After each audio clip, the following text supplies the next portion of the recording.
Swayam Prabha. Digital India. Educated India.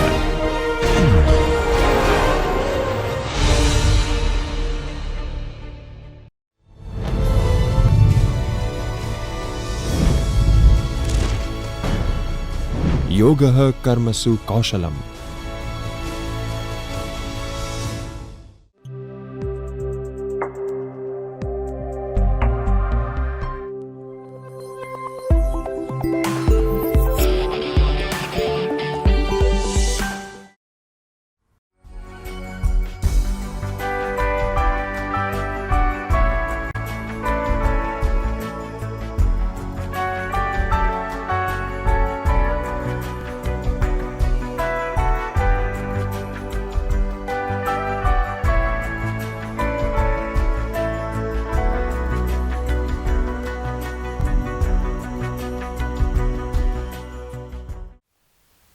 નમસ્કાર, હું professor doctor Himesh Doshi, PD Pandya commerce college, Gujarat university, Ahmedabad.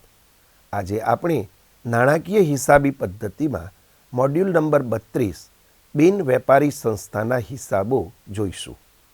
ગયા મોડ્યુલમાં નંબર 1 બિન વેપારી સંસ્થાઓનો અર્થ અને લાક્ષણિકતાઓ, નંબર 2 વેપારી અને બિન વેપારી સંસ્થાઓ વચ્ચેનો તફાવત, 3 બિન વેપારી સંસ્થાઓના વાર્ષિક હિસાબોના અંગો, 4 મૂડી આવક, મહેસૂલી આવક, મૂડી ખર્ચ અને મહેસૂલી ખર્ચનો અર્થ, 5 મૂડી આવક અને મહેસૂલી આવક વચ્ચેનો તફાવત, 6 મૂડી ખર્ચ અને મહેસૂલી ખર્ચ વચ્ચેનો તફાવત, 7 પ્રસારિત મહેસૂલી ખર્ચનો અભ્યાસ કર્યો. આ મોડ્યુલમાં આપણે નીચે મુજબના મુદ્દાઓનો અભ્યાસ કરીશું. 1. બિન વેપારી સંસ્થાઓના હિસાબોમાં વપરાતા વિશિષ્ટ શબ્દો.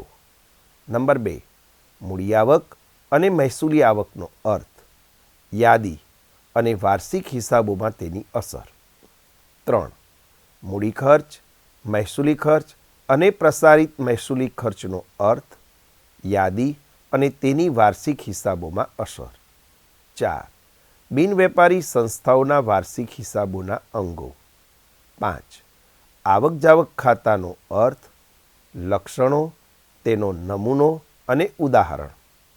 સૌપ્રથમ આપણે બિન વેપારી સંસ્થાઓ માટે વિશિષ્ટ હિસાબી શબ્દો જોઈએ. 1 મૂડી ભંડોળ, કેપિટલ ફંડ. વેપારી સંસ્થાઓમાં મૂડી શબ્દ વપરાય છે, જ્યારે બિન વેપારી સંસ્થાઓમાં મૂડી ભંડોળ શબ્દ વપરાય છે. આ એક વખતની આવક છે અને સંસ્થામાં કાયમી રહે છે. ખાસ ભંડોળ સિવાયની મળેલી મૂડી આવક અથવા મૂડીકૃત કરેલી આવક અહીં દર્શાવવામાં આવે છે.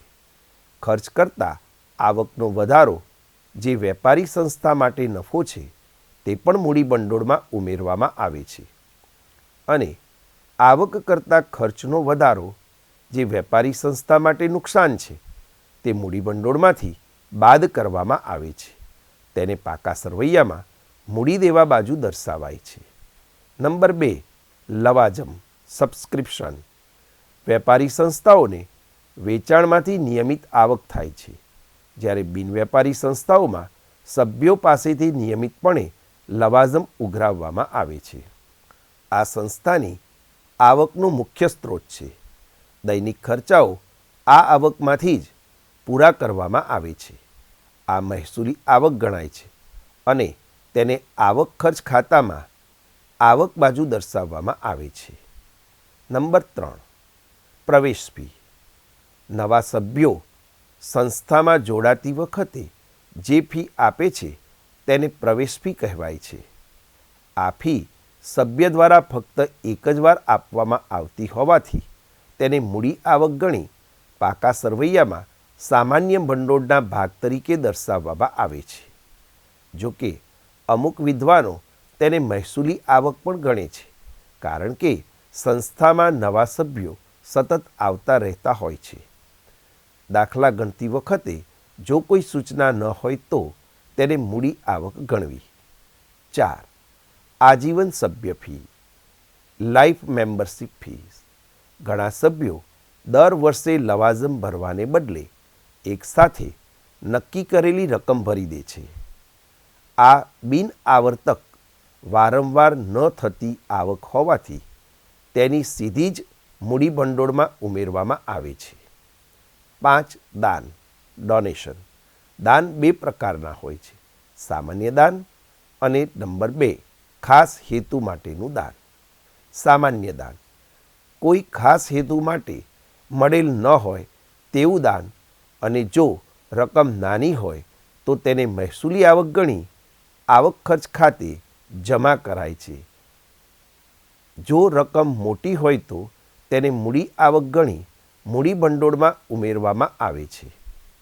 ખાસ હેતુ માટેનું દાન જેમ કે મકાન માટેનું દાન, લાઇબ્રેરી માટેનું દાન, ઇનામો માટે દાન, ટુર્નામેન્ટ માટે દાન વગેરે તેને મૂડી આવક ગણી પાકા સરવૈયામાં મૂડી દેવા બાજુ અલગ ભંડોળ તરીકે દર્શાવવામાં આવે છે. દાખલા તરીકે મકાન ભંડોળ, લાઇબ્રેરી ભંડોળ, ટુર્નામેન્ટ ભંડોળ, ઇનામી ભંડોળ વગેરે. નંબર 6 ખાસ હેતુ માટે ભંડોળ. અમુક રકમ કે દાન ચોક્કસ હેતુ માટે જ મળેલી હોય છે. દાખલા તરીકે ઇનામ ભંડોળ, મકાન ભંડોળ. તેને મૂડી ભંડોળમાં ઉમેરવાને બદલે અલગ દર્શાવવામાં આવે છે. આ ભંડોળને લગતા ખર્ચ, ઇનામ વિતરણનો ખર્ચ આવક ખર્ચ ખાતામાં લખવાને બદલે પાકા સરવૈયામાં તે ભંડોળમાંથી બાદ કરવામાં આવે છે. જો આ ભંડોળનું રોકાણ કર્યું હોય અને વ્યાજ મળે તો તે વ્યાજ પણ તે જ ભંડોળમાં ઉમેરવામાં આવે છે. 7. વસિયત લેગેસી. મૃત્યુ પામેલી વ્યક્તિના વસિયતનામા મુજબ સંસ્થાને જે રકમ મળે તેને વસિયત કહેવામાં આવે છે. આ વારંવાર ન મળતી આવક હોવાથી તેને મૂડી આવક ગણી પાકા સરવૈયામાં દેવા બાજુ દર્શાવાય છે. જો રકમ ખૂબ નાની હોય તો તેને મહેસૂલી આવક તરીકે ગણી શકાય અને ઉપજ ખર્ચ ખાતામાં ઉપજ તરીકે જમા બાજુ દર્શાવી શકાય. નંબર 8 લોકરનું ભાડું લોકર્સ રેન્ટ. ક્લબ જેવી સંસ્થાઓ સભ્યોને સામાન રાખવા માટે લોકરની સુવિધા આપે છે અને તેના બદલામાં ભાડું વસૂલ કરે છે. આ મહેસૂલી આવક છે અને તેને ઉપજ ખર્ચ ખાતામાં જમા એટલે કે આવક બાજુ નોંધવામાં આવે છે. નંબર 9 માનદ વેતન ઓનરેરિયમ. સંસ્થાના કર્મચારી ન હોય તેવી વ્યક્તિ સામાન્ય રીતે સંસ્થાના સેક્રેટરી ને તેની વિશિષ્ટ સેવાઓ બદલ જે ચૂકવણી કરવામાં આવે તેને માનદ વેતન કહેવાય. આ મહેસૂલી ખર્ચ છે અને તેને ઉપજ ખર્ચ ખાતામાં ઉધાર બાજુ દર્શાવવામાં આવે છે. 10 એન્ડોમેન્ટ ફંડ એટલે કે કાયમી ફંડ.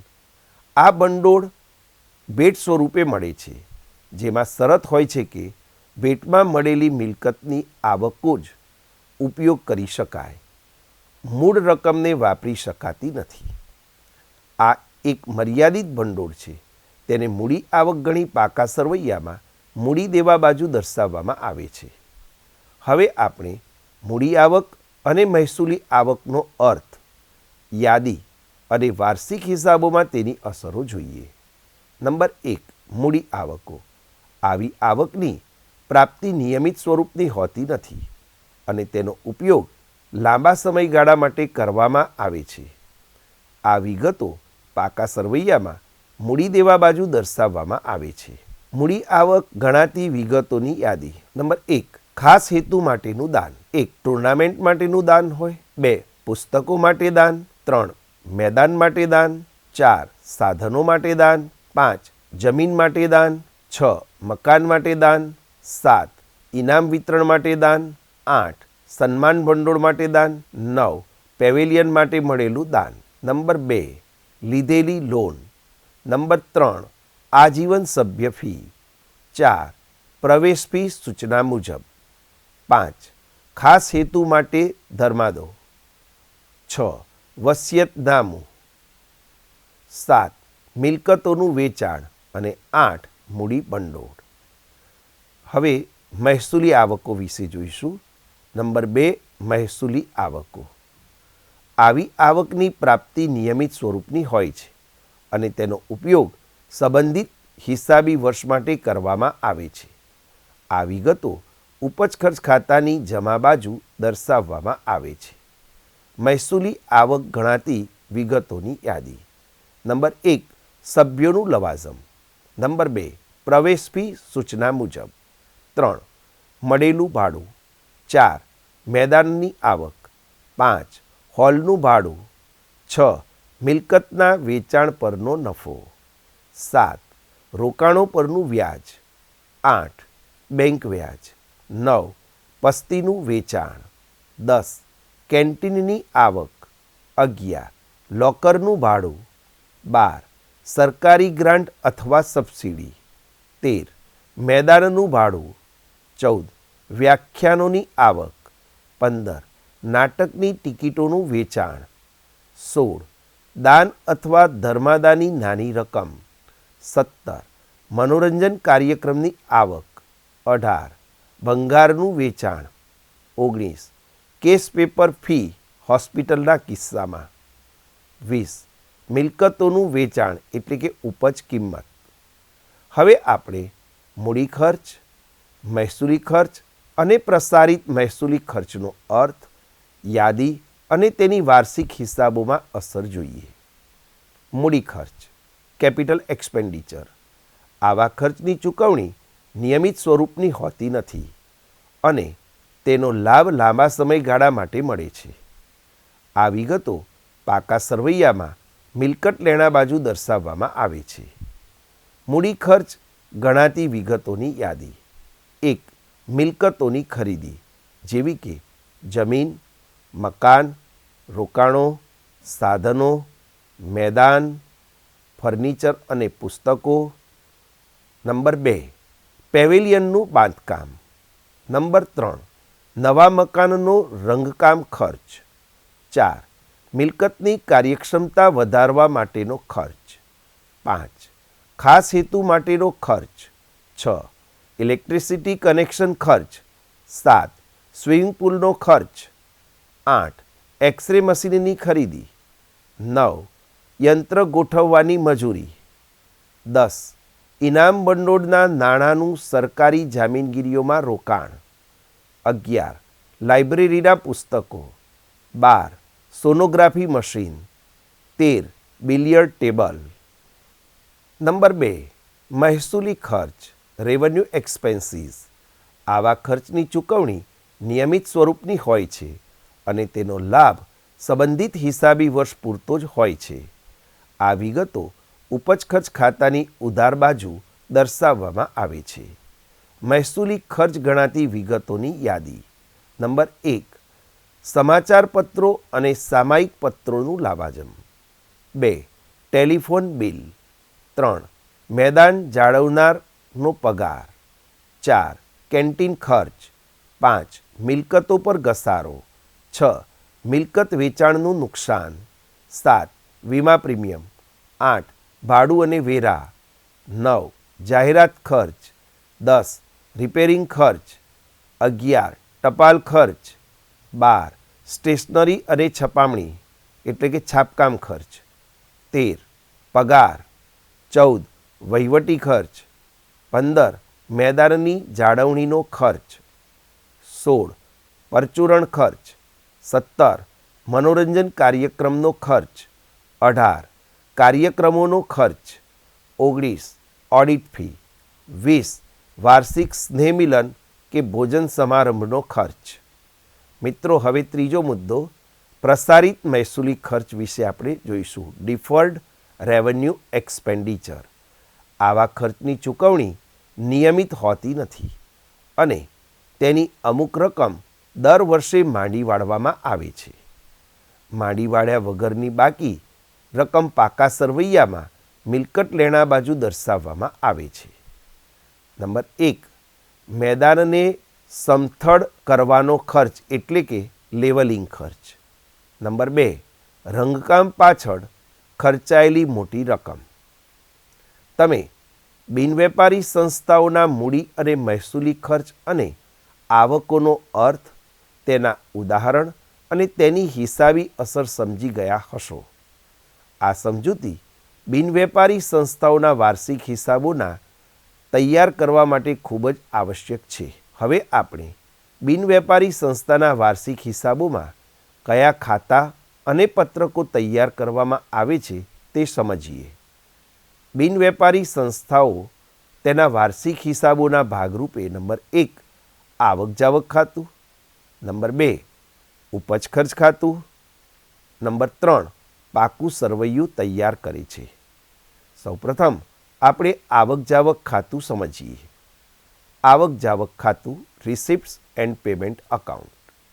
આવક જાવક ખાતું બિલકુલ રોકડ મેળની જેમ જ તૈયાર કરવામાં આવે છે. તમામ મળેલી રોકડ અને ચેક ઉધાર કરવામાં આવે છે અને તમામ રોકડ કે ચેકથી થયેલી ચૂકવણીઓ જમા કરવામાં આવે છે. તેથી શરૂઆતની રોકડ અને બેંક બાકીથી થાય છે અને વર્ષના અંતે આખરની રોકડ અને બેંક બાકી શોધવામાં આવે છે. એટલે કે કુલ રોકડ આવક બાદ કુલ રોકડ ચૂકવણી. આવક જાવક ખાતાની લાક્ષણિકતાઓ જોઈએ. નંબર 1 રોકડ ધોરણે તૈયાર કરવામાં આવે છે. નંબર 2 તેનો પ્રકાર માલ મિલકત ખાતાનો છે. જ્યારે રોકડ મળે ત્યારે આવક જાવક ખાતામાં ઉધારાય છે અને ચૂકવણી થાય ત્યારે જમા કરવામાં આવે છે. નંબર 3 તેમાં મહેસૂલી અને મૂડી એમ બંને પ્રકૃતિની રોકડ આવક જાવક નોંધવામાં આવે છે. મહેસૂલી ખર્ચ એટલે કે દૈનિક ખર્ચ જેમ કે ભાડું, પગાર, માનદ વેતન, સ્ટેશનરી, વીજળી ખર્ચ વગેરે. મૂડી ખર્ચ એટલે કે મિલકતોની ખરીદી જેમ કે ફર્નિચર, મકાન, બિલિયર્ડ, ટેબલ, સાધનો, પુસ્તકો વગેરે. મહેસૂલી આવક નિયમિત આવક જેવી કે પ્રવેશ ફી, વાર્ષિક લવાજમ, રોકાણનું વ્યાજ, સરકારી ગ્રાન્ટ, દાન, વસિયતનામું વગેરે તેને આવક ખર્ચ ખાતામાં જમા કરવામાં આવે છે. મૂડી આવક જે આવક નિયમિત નથી અથવા ખાસ હેતુ માટે મળે છે જેમ કે મકાન માટે દાન, લીધેલી લોન વગેરે તેને પાકા સરવૈયામાં દેવા તરીકે નોંધવામાં આવે છે. નંબર 4 તેમાં ચાલુ વર્ષ, ગયા વર્ષ અને આવતા વર્ષની તમામ રોકડ આવક અને જાવક નોંધાય છે. નંબર 5 બિનરોકડ વ્યવહારો જેવા કે ઘસારો, ચૂકવવાના બાકી ખર્ચ કે મળવાની બાકી આવક અહીં નોંધાતા નથી. હવે આપણે આવક જાવક ખાતાનો નમૂનો જોઈએ. તારીખ 31મી માર્ચ 2023ના રોજ પૂરા થતા વર્ષનું આવક જાવક ખાતું. આવક જાવક ખાતામાં ડાબી બાજુ આવક લખવામાં આવશે, જમણી બાજુ જાવક લખવામાં આવશે. તો ડાબી બાજુ એટલે કે ઉધાર બાજુ સૌપ્રથમ આપણે આવકો જોઈએ. સૌપ્રથમ આવક બાજુ બાકી આગળ લાવ્યા, શરૂઆતની બાકી રોકડ અને બેંક. નંબર 2 સભ્ય ફી. નંબર 3 કાર્યક્રમ ટિકિટનું વેચાણ. લવાજમ ગયા વર્ષનું મળવાનું બાકી, મળેલ, ચાલુ વર્ષ માટે મળેલ, આગામી વર્ષ માટે મળેલ. એમ લવાજમ ગયા વર્ષનું, ચાલુ વર્ષનું અને આગામી વર્ષનું જો ચાલુ વર્ષે મળે તો આ ત્રણેય રકમ લવાજમના શીર્ષક હેઠળ આવક બાજુએ નોંધવામાં આવે છે.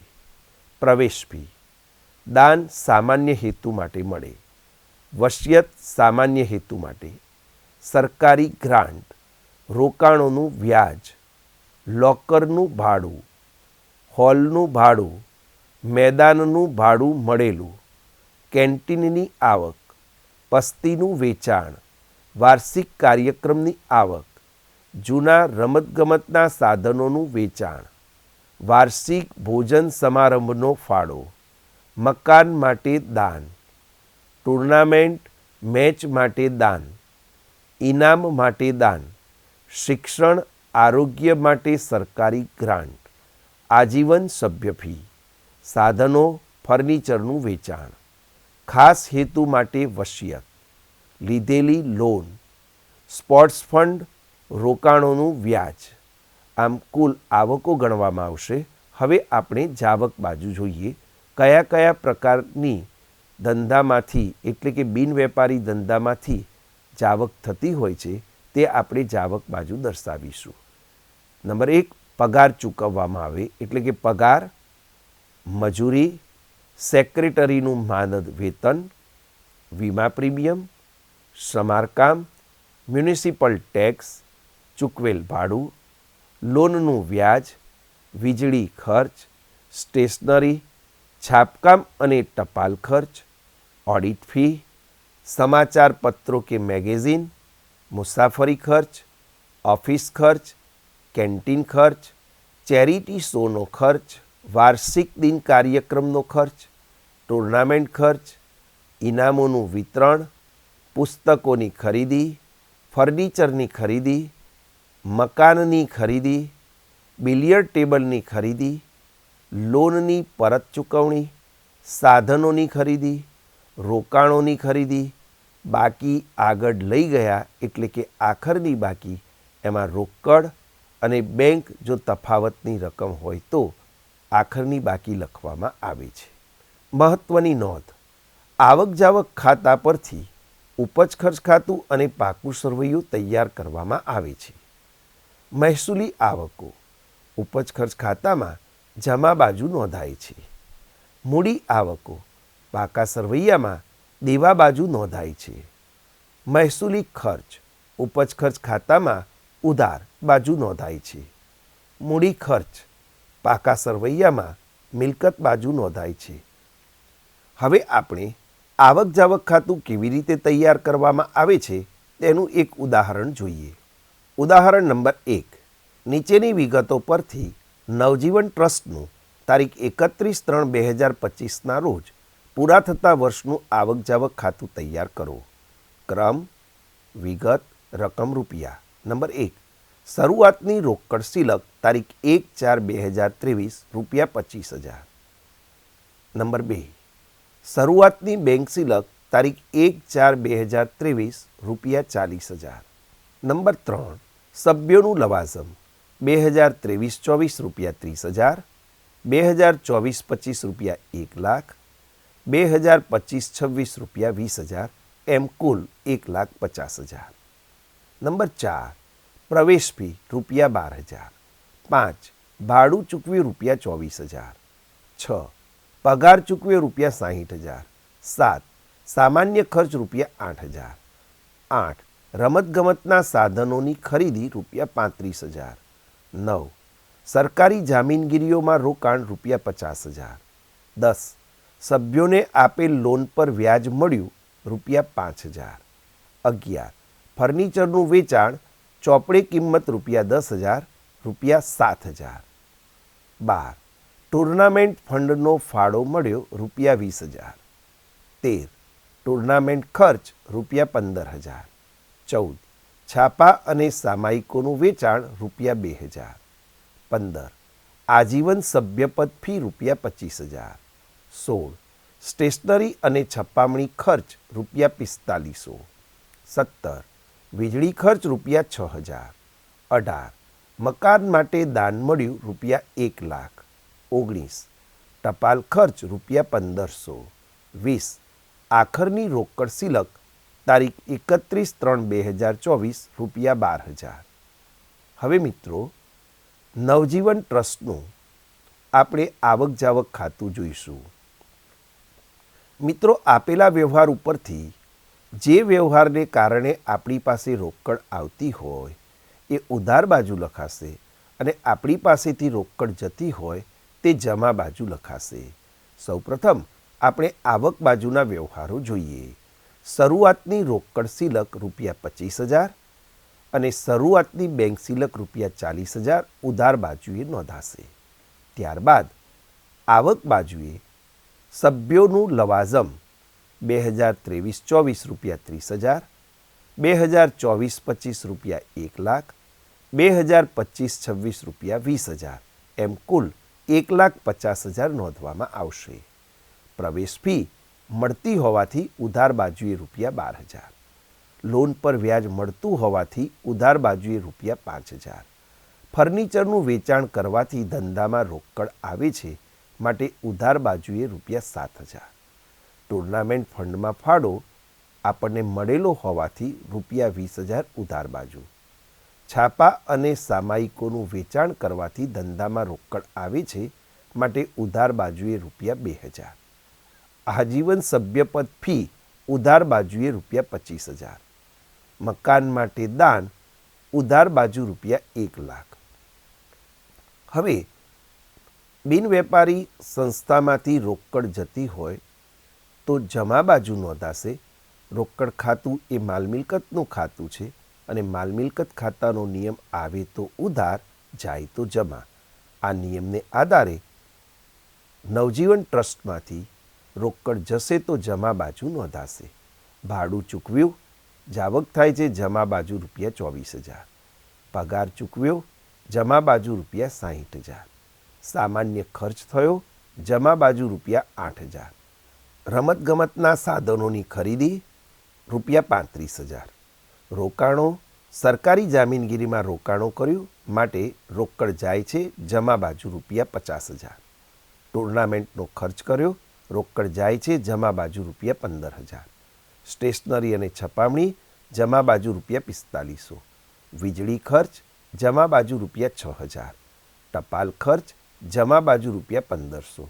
અંતમાં આખરની બાકી શોધીશું. બાકી આગળ લઈ ગયા.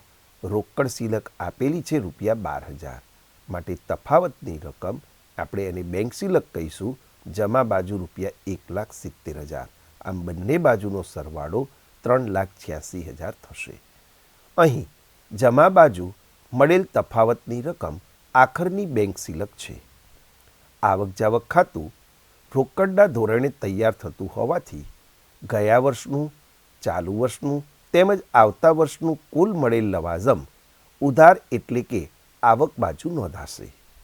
તે જ રીતે આવક જાવક ખાતું રોકડના ધોરણે તૈયાર થતું હોવાથી મહેસૂલી અને મૂડી બધા જ ખર્ચ અને આવકો નોંધાશે.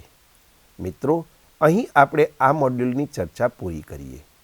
આ મોડ્યુલમાં આપણે નંબર 1 બિનવેપારી સંસ્થાઓના હિસાબોમાં વપરાતા વિશિષ્ટ શબ્દો, નંબર 2 મૂડી આવક અને મહેસૂલી આવકનો અર્થ, યાદી અને વાર્ષિક હિસાબોમાં તેની અસરો, 3 મૂડી ખર્ચ, મહેસૂલી ખર્ચ અને પ્રસારિત મહેસૂલી ખર્ચનો અર્થ, યાદી અને તેની વાર્ષિક હિસાબોમાં અસર, 4 બિનવેપારી સંસ્થાઓના વાર્ષિક હિસાબોના અંગો, 5 આવક જાવક ખાતાનો અર્થ, લક્ષણો, તેનો નમૂનો અને ઉદાહરણ વિશે ચર્ચા કરી. આવતા મોડ્યુલમાં ઉપજ ખર્ચ ખાતાનો અર્થ, લક્ષણો, તેનો નમૂનો અને ઉદાહરણ તેમજ હવાલાની વાર્ષિક હિસાબોમાં અસરની ચર્ચા કરીશું. મિત્રો, પ્રેક્ટિસ ચાલુ રાખશો. આભાર.